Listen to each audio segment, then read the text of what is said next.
नमस्कार। बिहार 24 सच से सामना देख रहे सभी दर्शकों का अभिनंदन। मधुबनी जिले के झंझारपुर अनुमंडल अंतर्गत अहनाठारी प्रखंड के गनौली पंचायत सरकार भवन से मैं आपको संबोधित कर रहा हूं। सरकार का विशेष कार्यक्रम जन संवाद, लोक कल्याणकारी योजनाओं एवं विकास पर जन संवाद, जो जिला पदाधिकारी का जन संवाद है, यहाँ पर कुछ ही क्षणों में शुरू होने वाला है। मंचे सजी है, मैदान में लोग धीरे धीरे कुर्सियां लगी हुई है, लोग आ रहे हैं और जन संवाद की शुरुआत होगी। अहनाठारी प्रखंड के गनौली, सिवा, देवहार और मरुकिया 4 पंचायत के लोगों के बीच जिला पदाधिकारी Arvind Kumar Verma, SP, DDC, SDM Jhanjharpur और प्रखंड के तमाम अधिकारी यहाँ पर मौजूद रहेंगे। जनप्रतिनिधि अपनी बातों को रखेंगे। बगल में शिकायत पेटी भी रखी गई है, वहां पर लोग अपनी शिकायतों को रखेंगे। मुख्यतः इस जन संवाद कार्यक्रम में सरकार की योजनाओं की लोगों को जानकारी पहुंचाना मुख्य उद्देश्य है। जिला पदाधिकारी का यह विशेष जन संवाद कार्यक्रम की तैयारी यहाँ जोरों से चल रही है। काफी भीड़ की संभावना है। आगे आपको दिखाते हैं कैसी भीड़ है, कैसे महिला और पुरुष यहाँ मौजूद हुए हैं भारी तादाद में, और जिला पदाधिकारी इस जन संवाद में क्या कुछ बताते हैं विस्तार से। आइए मैं आपको लिए चलता हूं। जिला पदाधिकारी के आने का इंतजार है और मैं उनकी ही बात आपको सीधा सुनवाता हूं। अहनाठारी ब्लॉक के गनौली पंचायत में आयोजित इस जन संवाद कार्यक्रम में उपस्थित एसपी साहब, उपस्थित डीडीसी साहब, एसडीओ साहब, डीसीएलआर साहब, सभी उपस्थित अन्य जिला स्तरीय, प्रखंड स्तरीय पदाधिकारीगण, हमारे अहनाठारी प्रखंड के सभी सम्मानित जनप्रतिनिधिगण, सभी 4 पंचायतों के आए हुए सम्मानित मुखिया जी, सम्मानित सरपंच जी, सभी सम्मानित वार्ड सदस्य, सम्मानित पंचगण, प्रखंड के विभिन्न पंचायतों से आए हुए अन्य सभी सम्मानित भाइयों, माताओं, बहनों, जीविका की दीदियों, मीडिया के बंधुओं, बहुत ही खुशी की बात है कि आप लोग इस अवसर पर इतनी अच्छी संख्या में आप लोग उपस्थित हुए हैं। बहुत ही ध्यान पूर्वक आप लोगों ने प्रत्येक जो बातें यहाँ पे हुई उसको बहुत ध्यान पूर्वक आप लोगों ने सुना, और बच्चों के द्वारा जो नुक्कड़ नाटक सामाजिक मुद्दों पे आयोजित किए गए उसको भी बहुत ध्यान से आप लोगों ने उसको सुना। साथ ही साथ सरकार की स्कीम जो कल्याणकारी योजनाएं चल रही हैं उसमें उसके तहत लाभान्वित बहुत सारे लाभुकों का अनुभव भी आप लोगों ने सुना, और इसीलिए यहीं के लाभार्थियों से हम लोग अनुभव साझा करवाते हैं, ताकि आप लोग अपने बीच से ही अगर किसी व्यक्ति को देखते हैं कि सरकारी योजनाओं का लाभ लिया है तो उन योजनाओं के बारे में आपको ज्यादा जानकारी हो पाती है, ज्यादा आप जुड़ पाते हैं और लोग उससे कनेक्ट होकर ज्यादा से ज्यादा योजनाओं का लाभ आप लोग ले पाते हैं। तो जनसंवाद कार्यक्रम का हम लोग उद्देश्य ही यही है, प्रत्येक प्रखंड में हम लोग जाकर जो सरकार की विभिन्न योजनाएं हैं उसके बारे में जानकारी दे रहे हैं, जो सरकार की उपलब्धियां रही हैं, हर योजना में क्या क्या प्रगति हुआ है उसके बारे में जानकारी दे रहे हैं, ताकि हम लोग ये सुनिश्चित करा सकें कोई भी व्यक्ति इस कारण से किसी भी कार्यक्रम या सरकारी योजना से वंचित न रह सके कि केवल उसको योजना की जानकारी नहीं थी इस वजह से वंचित रह गया। ये हम लोग सुनिश्चित कराना चाहते हैं कि ना हो। साथ ही साथ ये भी इंश्योर कराना चाहते हैं कि कई बार भ्रांतियां पैदा कर दी जाती हैं, अफवाह फैला दी जाती है किसी योजना के बारे में कि इसका क्रियान्वयन अच्छे से नहीं हो रहा है या नहीं किया जा रहा है, जिस कारण से लोगों के मन में यह भ्रम हो जाता है कि ये तो योजना क्रियान्वित होनी नहीं है। तो अगर कोई उनको शिकायत भी है, उसका कहीं समाधान भी उपलब्ध है, तो लोग उसका लाभ नहीं उठा पाते हैं। तो हम लोग ये भी प्रयास कर रहे हैं कि हर योजना में तभी बता रहे हैं क्या क्या सकारात्मक कार्य हुए हैं, ताकि आप लोग जान पाए कि विभिन्न जो योजनाएं क्रियान्वित की जा रही है उसमें प्रगति हुई है, काम हो रहा है, और अगर कहीं कोई कमी रह जाती है उसको फीडबैक लेके आप लोगों के माध्यम से उसमें भी सुधार किया जाता है, ताकि ज्यादा से ज्यादा लोग इससे लाभान्वित हो सके।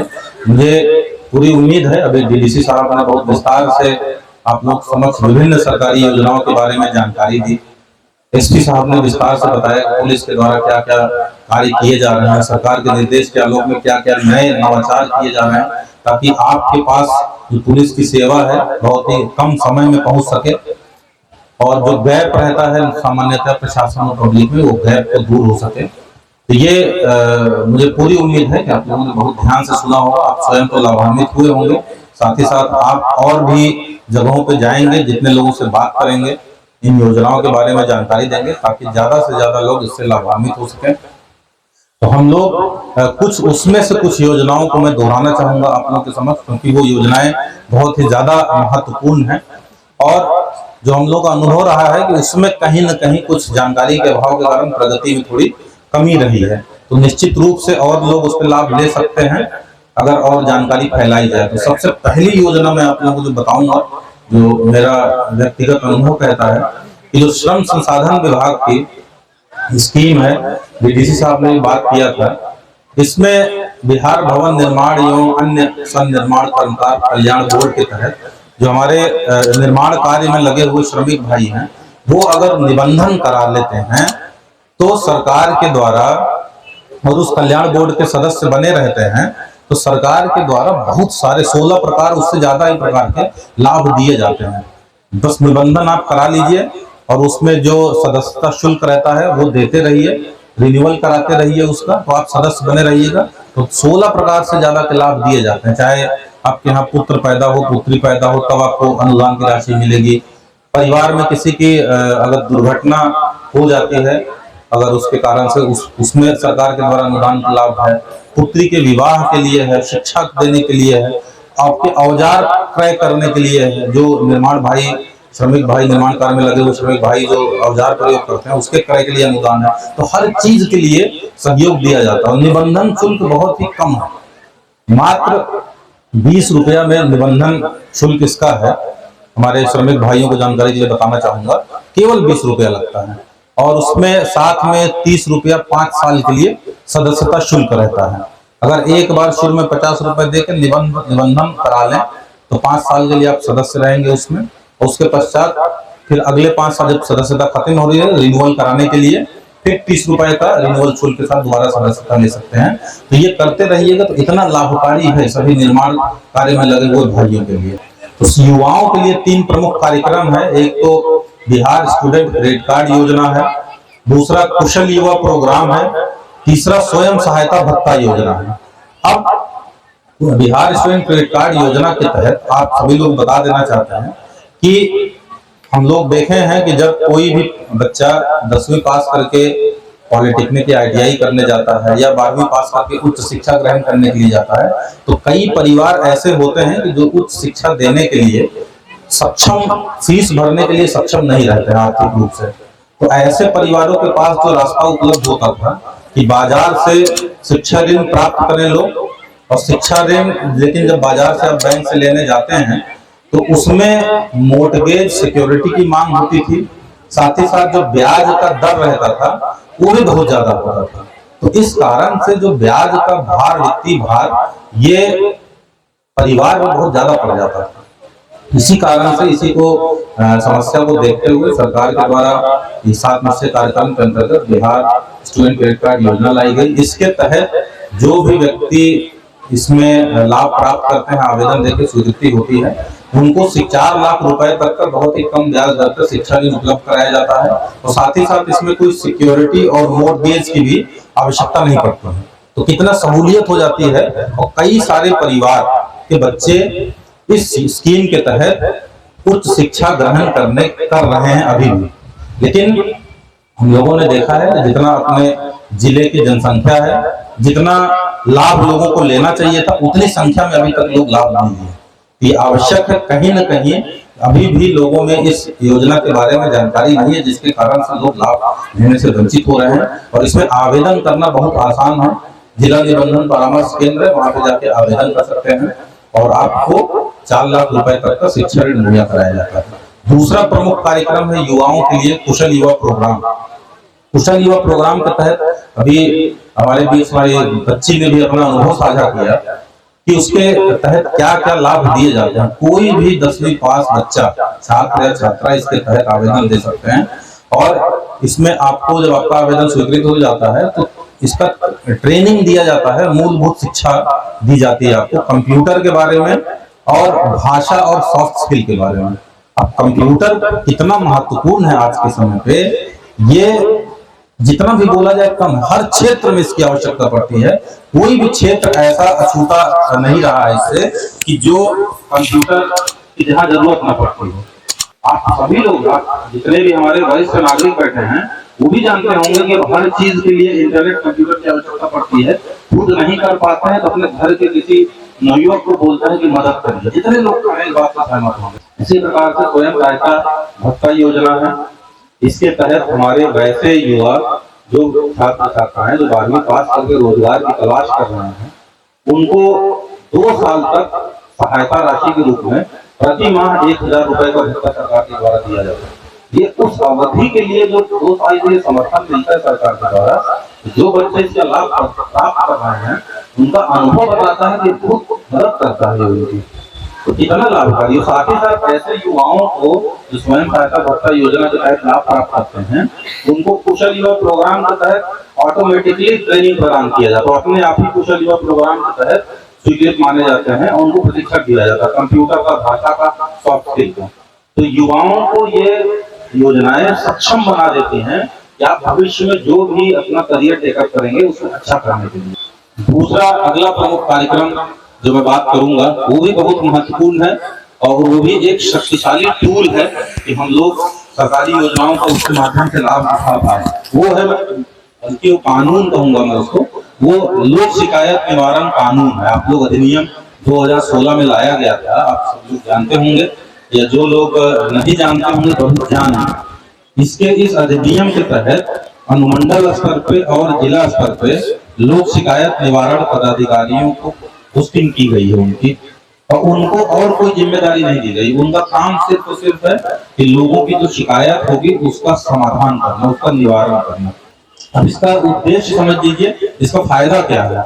आपको किसी भी सरकारी योजना या कार्यक्रम से संबंधित कोई भी परिवार जब आपका रहता था तो पहले इस कानून के आने के पहले आप संबंधित कार्यालय में आवेदन देते थे। हम लोग यहाँ भी आवेदन आता था। तो जिस विभाग या जिस कार्यालय से संबंधित परिवार रहता था उन अधिकारियों को हम लोग इस पे जांच करके कार्रवाई के लिए भेज देते थे, लेकिन उसका नियमित अनुश्रवण न होने के कारण थोड़ा निष्पादन में विलंब होता था। क्योंकि आपने आज आवेदन दिया, हमने भेज दिया, फिर अब दोबारा हम लोग कितने समय से आएगा, क्योंकि रेगुलर मॉनिटरिंग होती नहीं थी।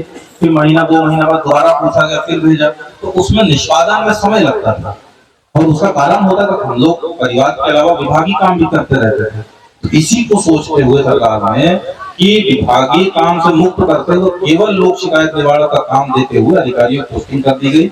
उनका काम यही है, वो कोई भी परिवार आएगा तो सुनवाई करेंगे, परिवादी भी उपस्थित होंगे, और जिस कार्यालय से संबंधित परिवार रहेगा उनके भी संबंधित पदाधिकारी भी उपस्थित होंगे, और सुनवाई करके नियमित रूप से 2 माह के अंदर परिवार का समाधान करा दिया जाता है।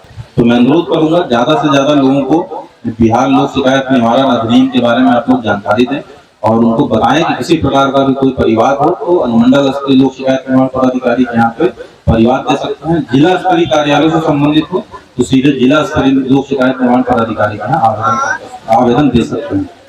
अगला प्रमुख कार्यक्रम के बारे में बात करूंगा मैं, उसमें आगे की क्या कार्य योजना है वो भी बताऊंगा। लोक सेवा केंद्र, लोक सेवा केंद्र आप लोग हो सकता है इस नाम से ना जानते हो, RTPS आप लोग सुने होंगे। इसके तहत लोक सेवाओं का अधिकार, मतलब कई सब प्रकार की 40 से ज्यादा प्रकार की सेवाओं को, ये लोक सेवाओं को आपका अधिकार घोषित कर दिया गया इस कार्यक्रम के तहत। और इसके तहत नियत समय सीमा के अंतर्गत इन अधिकारों के तहत सेवाएं प्रदान की जाने लगी। अब इसमें आप चाहे जाति प्रमाण पत्र हो, आय प्रमाण पत्र हो, चरित्र प्रमाण पत्र हो, किसी प्रकार का, इस प्रकार से 40 से ज्यादा सेवाएं हैं जिनके तहत इनको रखा गया है और RTPS के अंतर्गत, और इसके तहत नियत समय सीमा के अंतर्गत आपको वो सेवा उपलब्ध करा दी जाती है। ब्लॉक स्तर पे अभी तक सेवा दी जाती थी, ये अब पंचायत स्तर पे भी हम ले जाने का कार्य योजना हम लोग बना रहे हैं। कार्यपालक सहायक हमारे पंचायत स्तर पे कार्यरत है, अब उनको यूजर ID हम लोग क्रिएट करवा के इंश्योर कराएंगे कि आपको पंचायत स्तर पे ही आवेदन दे, उसका आपका सेवा आपको उपलब्ध कराई जा सके। मुझे पूरी उम्मीद है हमारे समस्त अधिकारी जो बैठे हैं, हमारे जनप्रतिनिधि हैं, लग के पंचायत स्तर तक पूरी सेवा शुरू करवाएंगे बहुत जल्दी। अगला मैं प्रमुख जो अभियान है, सरकारी कार्यक्रम है, जो उसके बारे में बात करूंगा वो है जल जीवन हरियाली अभियान। मैं आप लोगों से विशेष अनुरोध करूंगा, अब जो 2-3 अभियान के बारे में बात करेंगे बहुत ध्यान दे दें, क्योंकि ये सामाजिक कुरीतियों से संबंधित है और इसमें आपका सहयोग बहुत अपेक्षित है। कि जल है और हरियाली है, मतलब पानी के संरक्षण के प्रयास किए जा रहे हैं सरकार के द्वारा, और साथ ही साथ वृक्षारोपण का अभियान चलाया जा रहा है। तो दो प्रमुख इसके कंपोनेंट है। अब इसके तहत पानी जल के संरक्षण के लिए विभिन्न विभागों के द्वारा कई सारे कार्यक्रम किए जा रहे हैं। अब जैसे सरकारी भवनों पे छत वर्षा जल संचयन संरचना का निर्माण हो रहा है। स्वास्थ्य विभाग के द्वारा अपने स्वास्थ्य संस्थानों में छत वर्षा जल संचयन बनाया जा रहा है। पंचायती राज विभाग बना रहा है, मनरेगा के तहत बनाया जा रहा है। शिक्षा विभाग स्कूलों पे बना रहा है। साथ ही साथ जो सरकारी चापाकल हैं, जो कुएं हैं, उनके तहत सभी ग्रामीण क्षेत्रों में, शहरी क्षेत्रों में स्वच्छता का निर्माण कराया जा रहा है। मनरेगा के तहत जो 5 एकड़ से कम है पोखर, उनका जीर्णोद्धार कराया जा रहा है। 5 एकड़ से ज्यादा वाले साइज का लघु जल संसाधन विभाग के द्वारा जीर्णोद्धार कराया जा रहा है। इसका उद्देश्य यही है इन सब कार्यक्रमों का कि जो हमारा पानी, बारिश का पानी आता है, वो सामान्यतः सड़कों पे बह के भाप बन के उड़ जाता है, और भाप बन के उड़ जाता है तो पानी बर्बाद हो जाता है। लेकिन अगर छत वर्षा जल संचयन हम लोग बना के रखेंगे, सोखता बना के रखेंगे, उसके स्टोरेज के लिए पोखर बना के रखेंगे, तब वो पानी सोख के फिल्टर होके नीचे भूगर्भ में चला जाता है। तो आज के समय पे जो जल संकट हम लोगों ने इसी गर्मी के सीजन में, गर्मी के मौसम में देखा कि कई क्षेत्रों में, कई जगहों पर ऐसा था कि पानी नीचे का, भूगर्भ का जल स्तर इतना नीचे चला गया था, चापाकल बंद हो गए थे। हो सकता है ग्रामीण क्षेत्रों में भी ऐसा हुआ हो। तो ये कितनी गंभीर समस्या सोचिए, आज के समय पे गांव में भी अगर पानी का जल स्तर नीचे जाने के कारण चापाकल बंद होने लगे तो भविष्य में कितनी भयावह स्थिति आने वाली है। कि हम लोगों को समझने की जरूरत है कि जो सरकार का ये कार्यक्रम जल जीवन हरियाली अभियान चल रहा है जल संरक्षण का, इसमें हम लोगों को भी सहयोग करना होगा। तो हम हर आदमी को अपना योगदान करना होगा, हर परिवार को जो सक्षम है। तो मैं यही अनुरोध करूंगा सभी व्यक्तियों से कि जो सक्षम है आज के बाद जाएं, स्वयं भी अपने घरों में छत वर्षा जल संचयन संरक्षण निर्माण करें। साथ ही साथ और भी जो यहाँ नहीं उपस्थित से सक्षम है उनको भी आप लोग प्रेरित करें, ताकि आप लोग जान लें कि नहीं तो भावी पीढ़ी के लिए भयंकर जल संकट होने वाला है। शुरुआत हो गई है, लेकिन हम लोग अभी सजग हो गए कि समस्या को खत्म कर देंगे। और बहुत दूर नहीं, अभी इसी साल आप लोग अभियान चला के अप्रैल तक अगर हम लोग काफी संख्या में सोखता और छत वर्षा जल संचयन संरक्षण का निर्माण अपने घरों में कर लें तो निश्चित रूप से अगले गर्मी के मौसम में इस साल की तरह की स्थिति नहीं रहेगी। पानी का जल स्तर एकदम बना रहेगा। अगला प्रमुख कार्यक्रम जो बात करेंगे शराबबंदी कानून के बारे में। अभी हमारी स्कूली बच्चियों ने बहुत अच्छा उस पर नाटक भी प्ले किया। एक बच्ची अपने पिता से बात कर रही, गाना भी बहुत बढ़िया था। मुझे उम्मीद है कि आप लोगों ने बहुत ध्यान से सुना होगा। अब देखिए उसमें सारे मैसेज थे, सारे संदेश थे जो कि हम लोग नहीं समझ पाते हैं कि जो शराब पीने वाला व्यक्ति होता है उसके स्वास्थ्य को बर्बाद करता है ये खुद अपने वो।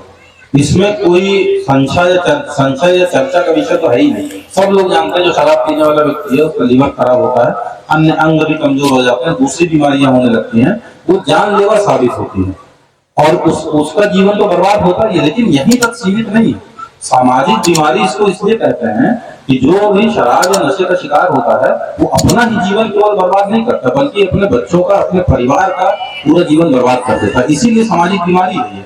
अब परिवार का कैसे बर्बाद करता है, अपने देखा नुक्कड़ नाटक में भी कि वो जो व्यक्ति थे जो प्ले कर रहे थे अपने घर से तो जेवरात अपना छीन के, पत्नी से पैसे छीन के वो ले जाके शराब की बोतल खरीद रहे थे।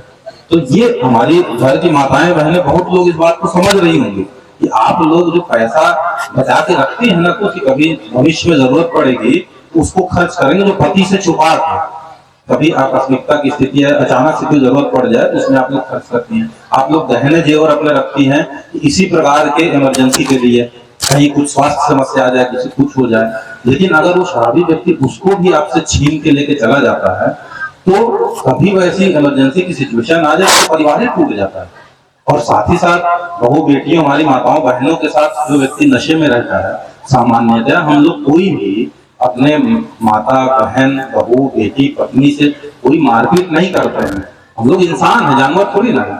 लेकिन जो शराब पी लेता है ना उसका दिमाग फिर वो कंट्रोल नहीं रहता, नियंत्रण नहीं रहता है, इंसानियत थोड़ा किनारे हो जाती है, दब जाती है, तब उसमें पिटाई भी कर देते हैं लोग। तो कितना स्थिति खराब होती है। और जो बच्चे की मन की हालत समझिए, वो देखता है उसकी माँ पिट रही है, वो देखता है कि उनका पिता कहीं नाले में, गटर में गिरे हुए हैं, अगल बगल के बच्चे मजाक उड़ाते हैं, उनकी मानसिक स्थिति आप सोचिए। वो तो बता भी नहीं पाता है कि उनको कितनी शर्मिंदगी झेलनी पड़ रही है समाज में, उनको कितना शर्म आता है बच्चे को, और साथ ही साथ उसको डर लगा रहता है हमेशा इस बात का कि जब नशे में है तब ऐसा दिन आएगा कि उनके पिता का एक्सीडेंट हो जाएगा। क्योंकि वो भी तो सुनते हैं ना, नशे में एक्सीडेंट हो गया, जान चली गई। तो बच्चे का बचपन कितना बर्बाद होता है, ये भी देखने की जरूरत है। तो इतनी बड़ी बीमारी है, बहुत अच्छे तरीके से बच्चियों ने उसको प्रस्तुत किया। तो मैं अनुरोध करूंगा हम लोगों को इस शराब रूपी बीमारी को, जिसको पूरे समाज से दूर फेंकना होगा। कानून बना है, बहुत सख्ती से उसका अनुपालन भी हम लोग करवा रहे हैं। इसी साल 1 लाख लीटर से ज्यादा जब्ती की गई है और लोगों को जेल भी भेजा गया। और आप लोगों का भी सहयोग उसमें मिलता रहा, विशेष रूप से जीविका दीदियों का, कि आप लोगों ने सहयोग किया। बहुत लोगों ने, हम लोग शराब में जो माफिया थे उनसे पकड़ के कार्रवाई कर रहे हैं। लेकिन जब कानून बनता है तो हमेशा कुछ ना कुछ कानून तोड़ने वाले लोग रहते हैं और हमेशा ही रहेंगे। आप सभी लोग सूचना देते रहें, सहयोग करते रहें, ताकि हम लोग सख्ती से कार्रवाई करें। और अगला लास्ट में एक और कार्यक्रम की बात करूंगा, स्वच्छता कार्यक्रम की। वो भी बहुत महत्वपूर्ण है और वो भी किस तरीके से बहुत गंभीर बीमारियों से बचाने वाला कार्यक्रम है, उसमें 2 मिनट में आप लोगों को बताऊंगा। पंचायतों के द्वारा स्वच्छ भारत मिशन या स्वच्छ बिहार अभियान के अंतर्गत ये कार्यक्रम चलाया जा रहा है, जिसके तहत 2 डस्टबिन हर परिवार को दिए जा रहा है। डस्टबिन जानते हैं, कचरे का डब्बा। 2 डस्टबिन दिया जा रहा है हर परिवार को। रिक्शा का क्रय किया जा रहा है। हमारे स्वच्छता कर्मी प्रत्येक दिन जाके घर घर से उस कचरे को आपके घर से कलेक्ट करेंगे और लाके पंचायत स्तर पे जो कचरा निस्तारण केंद्र है वहां पे उसका जो खाद बनाने लायक कचरा होगा उसको कंपोस्टिंग से खाद बना के बेच देंगे, और जो प्लास्टिक और अन्य कचरा होगा जिसको रिसाइकिल करने के लिए बेचा जा सकता है उसको रिसाइकलिंग के लिए बेच देंगे। तो मैं यही अनुरोध करूंगा कि हमारी माताओं बहनों से कि कचरे के डब्बे का प्रयोग केवल कचरा रखने के लिए रखें। इलेक्शन के संबंध में भी, चुनाव से संबंधित एक नुक्कड़ नाटक हुआ, वो इसलिए महत्वपूर्ण है। अभी चुनाव के संबंध में मतदाता सूची में नाम जोड़ने के लिए, नाम संशोधन करने के लिए, या कोई व्यक्ति की मृत्यु हो गई उनको नाम हटाने के लिए अभी विशेष अभियान चलाया जा रहा है। अभी ये चलेगा, दिसंबर माह तक चलेगा। तो 9 दिसंबर तक इसमें आवेदन दिया जा सकता है। तो हम लोग बस 2 तथ्य आपके समक्ष रख दे रहा हूँ कि जो 18 साल और 19 साल के बालक और बालिकाएं हैं उनका बहुत लोगों का नाम मतदाता सूची में नहीं है। जो जनसंख्या के अनुपात के कारण होना चाहिए था कि 18 साल 19 साल के लगभग इतने मतदाता हमारे मतदाता सूची में होने चाहिए थे, वो नहीं है। एक तो ये तथ्य बताना चाहूंगा। दूसरा तथ्य हमारी माताओं बहनों के लिए है कि जो महिलाओं का अनुपात मतदाता सूची में होना चाहिए वो नहीं है, कम है। मतलब हमारी जो बहनें हैं, बेटियों का नाम जो 18 साल से ऊपर की उम्र हो गई मतदाता सूची में आप लोग नहीं जुड़वाए हैं, या जो नई बहू आती है उसका नाम नहीं जुड़ा हुआ है। तो मैं यही 2 चीज पे अनुरोध करूंगा कि जो 18 और 19 साल के बालक बालिकाएं हैं, त्योहार के समय घर भी आए होंगे, सबका मतदाता सूची में आप लोग नाम जुड़वा लें। साथ ही साथ जो नई बहुएं जिनका नाम मतदाता सूची में नहीं है, या ऐसी बेटियां जो 18 साल की हो गई हैं, आप लोग सोचते हैं कि जब शादी होगी अपने वहां जुड़वाएगी, यहाँ नहीं जुड़, उसको भी जुड़वा लें। तो यही मैं अनुरोध करूंगा ताकि हम लोग की कोई भी व्यक्ति मतदाता सूची में छूटा न रहे, मेरा यही अनुरोध है। और ये भी लास्ट में अनुरोध है, जिन व्यक्तियों में किसी परिवार में किसी की मृत्यु हो गई हो उनका नाम सूची में है, उनका नाम उसे विलोपित भी करा लें, डिलीट भी करा लें। और हम लोग क्योंकि जनसंवाद कार्यक्रम में फीडबैक भी लेते हैं, उस जगह के प्रमुख समस्याओं को भी समझते हैं, तो अभी हम लोग बहुत फीडबैक लिए हुए हैं। लेकिन हम लोग अनुरोध करेंगे एक 2 जनप्रतिनिधि से भी कि क्षेत्र की प्रमुख समस्याओं के बारे में बताएं। आप लोगों को आश्वस्त कर देते हैं जो भी आपने सुझाव वहाँ पे दिया है और जो भी हम लोगों को नोट कराया है पेटी में डाला है, तो जिला स्तर पे जो समाधान होने लायक रहेगा हम लोग जिला स्तर पे यथाशीघ्र कराएंगे। और जिसमें विभाग से निर्देश और सहयोग की आवश्यकता होगी, विभाग से समन्वय स्थापित करके उसका निराकरण हम लोग कराएंगे ताकि जन संवाद का उद्देश्य पूरा हो सके। और आप लोगों ने बहुत खैर सुना, इसके लिए बहुत बहुत धन्यवाद। पंचायत सरकार भवन गनौली में जन संवाद कार्यक्रम पर तमाम लोगों का जुटान हुआ है। जिला पदाधिकारी स्वयं यहाँ संबोधित किए हैं। डीएम का यह कार्यक्रम है। यहाँ पर मौजूद तमाम जनप्रतिनिधियों में से कुछ चुनिंदा जनप्रतिनिधियों से मैं आपको रूबरू करवा रहा हूँ। सरकार की इस महत्वाकांक्षी योजना जो जन संवाद के रूप में बिहार सरकार के तमाम कार्यों की जानकारी आम लोगों तक पहुंचाने के लिए, अधिकारियों के द्वारा आम लोगों तक पहुंचाने के लिए इस जन संवाद कार्यक्रम की शुरुआत की गई, ऐसा उद्देश्य बताया जाता है।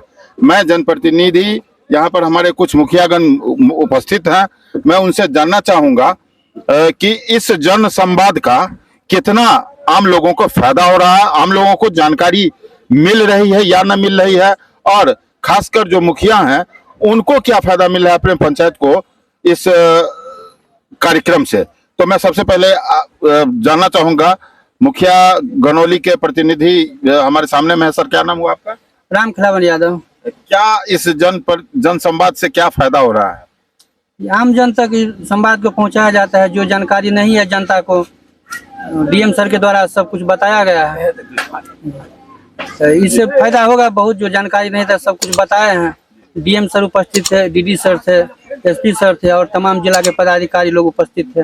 इससे फायदा हो रहा है जी, जो जानकारी नहीं था सब कुछ बताए हैं लोग जनता। जी ठीक, धन्यवाद। आपकी मैं मुलाकात करवाता हूँ गनौली पंचायत के बाद मरुकिया पंचायत के मुखिया जी से। सर, क्या नाम हुआ आपका? राम गुलाम भंडारी। ये जो जन संवाद कार्यक्रम हो रहा है, आज डीएम का जन संवाद कार्यक्रम आपके पंचायत के अगल बगल गनौली में था, इससे इस कार्यक्रम से आम लोगों को क्या फायदा हो रहा है? हाँ, हमारे समझ से आम लोगों को बहुत फायदा इसलिए हो रहा है कि जो हो सकता है हम लोग नहीं समझा पाते हैं लोक कल्याणकारी योजनाओं के बारे में, तो डीएम सर जो है सो बहुत बढ़िया से रिफाइन करके उसको उस योजनाओं के बारे में लोगों को समझा रहे हैं। यहाँ भीड़ इकट्ठा हो रही है। वैसे हम लोग भी जाते हैं पंचायत में, कुछ बातें बोलते हैं तो लोगों को लगता है कि मुखिया है अपना ऐसे ही बोल, लेकिन डीएम सर जो समझाते हैं उनका समझाने का भी तरीका कुछ अलग है, और लोग हमको हमारे समझ से लोग इसका फायदा भी उठा रहे हैं। जो थोड़ा समय कम है, इसीलिए मैं नेक्स्ट सिवा पंचायत के मैं जहां तक जान रहा हूं ये मुखिया रह चुके हैं, वर्तमान में पैक्स अध्यक्ष हैं। सर, क्या नाम हुआ आपका? राधे श्याम राय। मैं जितना पहचान रहा हूँ सही पहचान रहा हूँ। जरा सा इस कार्यक्रम के बाबत बताया जाए कि आम लोगों को कितना फायदा हो रहा है। मैंने देखा कि यहाँ पर तमाम स्टॉल लगे हुए थे। यहाँ पर जो जितने भी विभाग है और जो सरकार की योजना चल रही है उनका स्टॉल लगा हुआ था, और उस स्टॉल को जाते वक्त डीएम साहब ने उसका निरीक्षण भी किया कि यह स्टॉल जो लगा हुआ है बहुत यह अच्छा कार्यक्रम है, और यह जन संवाद कार्यक्रम केवल सरकारी योजनाओं की जानकारी देना ही नहीं, जनता के समस्याओं को सुनना भी जिला पदाधिकारी का काम है, और वह सुनते हैं। और इसी के लिए वो आए थे कि जनता की जो समस्या है और सरकार की जो योजना है वह लोग कितना इसका लाभ ले रहे हैं और कितना तक जानकारी है। तो यह बहुत अच्छा कार्यक्रम है। मेरे समझ से यह कार्यक्रम अद्वितीय है, और हमने इस मंच से भी कहा है डीएम साहब को कि मैं आपको आश्वस्त करता हूं कि यह जन संवाद कार्यक्रम हम अंधराठाड़ी प्रखंड के सभी मुखिया पंचायत स्तर पर जन संवाद कार्यक्रम करेंगे, और जो जानकारी हम लोगों को मिली है योजना के बारे में उनकी जानकारी जनता को देंगे, और चाहेंगे कि उनको अधिक से अधिक हम लोग लाभ दिला सके और हमारी जनता लाभ ले सके। जी धन्यवाद। बगल में एक और सज्जन जनप्रतिनिधि हैं, जरा परिचय दें। दरअसल मैं कोई जनप्रतिनिधि नहीं हूँ, और क्योंकि आज मुझे कल शाम को ही प्रखंड विकास पदाधिकारी महोदय ने हमसे संपर्क किया था और मंच संचालन की दायित्व मुझे दी गई थी। मंच संचालन आपने किया, नाम बता दें। जी, मेरा नाम चित्रभानु चौधरी उर्फ राजा कुमार राज, और मैं आपको बतला दूं कि ये सरकार की एक बहुत ही दूरगामी सोची समझी एक ये प्लानिंग है, और ये इतनी अच्छी कार्यक्रम है। जन संवाद जो कार्यक्रम था आज का, उसमें देखिए कई सारे ऐसे बिंदु थे जिसे माननीय जिलाधिकारी महोदय ने उजागर किया। उसमें आज का जो कार्यक्रम था वो 4 पंचायतों पर आधारित थी। ये पंचायत थे गनौली, मरुकिया, सीबा और डेबहार। इसमें कई सारे ऐसे सरकार के बहुआयामी और क्रांतिकारी योजना है जिसकी जिक्र किए हैं माननीय जिलाधिकारी महोदय। पुलिस अधीक्षक महोदय भी बहुत सारी बातों का जिक्र किया, जिसमें कि उन्होंने शराबबंदी और एक टोल फ्री नंबर 112 के बारे में जिक्र किया। और एक सपोर्टिंग भावना उन्होंने दर्शाया कि पुलिस हमेशा आपके द्वार पर है, चंद मिनटों में आपके द्वार तक पहुंच जाएगी। कुछ जो योजनाएं थी वो मुख्य योजनाओं में प्रधानमंत्री मातृत्व योजना, मुख्यमंत्री कन्या उत्थान योजना, लोहिया स्वच्छ बिहार योजना, कुशल युवा कार्यक्रम, जीविका, महात्मा गांधी नरेगा, निर्वाचन, प्राथमिक स्वास्थ्य केंद्र, सहकारिता विभाग, खाद्य और उपभोक्ता विभाग। सर निश्चित रूप से जागरूक आएगी। जहाँ तक मतलब डीएम साहब ने बताया कि मतलब योजनाओं से के बारे में बहुत सारा योजना ऐसे हैं जो हम लोगों को भी नहीं जानकारी है। तो यहाँ पर जन संवाद के जरिए डीएम साहब और अन्य पदाधिकारी जो ऊंचे लेवल के पदाधिकारी, चाहे अनुमंडल लेवल हो, जिला लेवल हो, प्रखंड लेवल पर हो, सभी का मतलब जो है योजना के बारे में सही से जानकारी मतलब आम जन को बताया गया। निश्चित रूप से इस मतलब जानकारी से निश्चित रूप से लाभ मिलेगी। आपने सुना, तमाम जनप्रतिनिधियों से भी मेरी बात हुई है।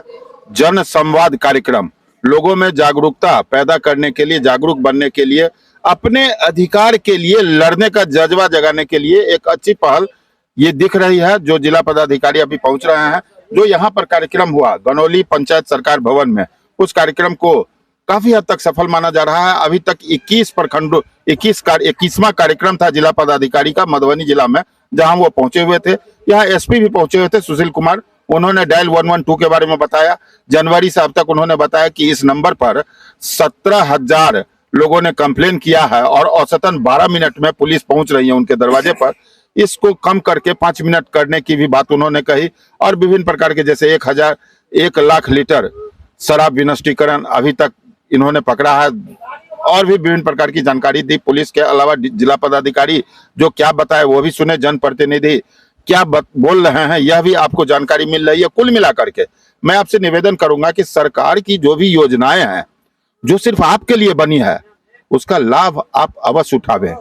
अपने घर के बच्चों को अगर कहीं दिक्कत होती है तो यूट्यूब पर सर्च करने के लिए बोले, मोबाइल चलाने के लिए बोले। मोबाइल के अंदर ही, हाथों में ही गेम खेलने से अच्छा है कि योजनाओं की जानकारी ले और उसका लाभ उठाएं। जो योजना आपके लिए सिर्फ और आपके लिए बनी हुई है, बिहार सरकार का यह विशेष कार्यक्रम का लाभ उठावे। हमारे चैनल का भी यही मंशा रहेगा। आप देखते रहें बिहार 24 सत्य सामना। चैनल को लाइक करें, सब्सक्राइब करें, सरकारी योजनाओं का लाभ लें। आपका दिन शुभ हो। धन्यवाद। सभी प्रकार की खबरों के लिए आप देखते रहिए बिहार 24 सच से सामना। अगर आपने हमारे चैनल को अब तक सब्सक्राइब नहीं किया तो चैनल को सब्सक्राइब करें, लाइक करें और शेयर करना ना भूलें।